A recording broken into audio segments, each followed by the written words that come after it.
Angle. This is a very good subject in dance.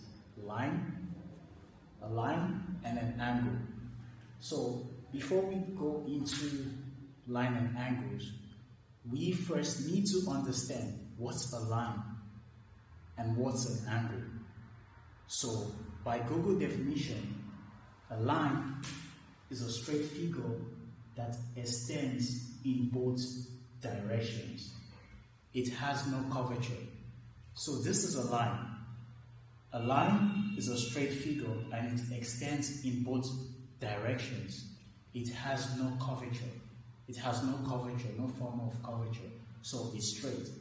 But an angle intersects at two meeting points. So this is an angle because it intersects at two meeting points and it has a common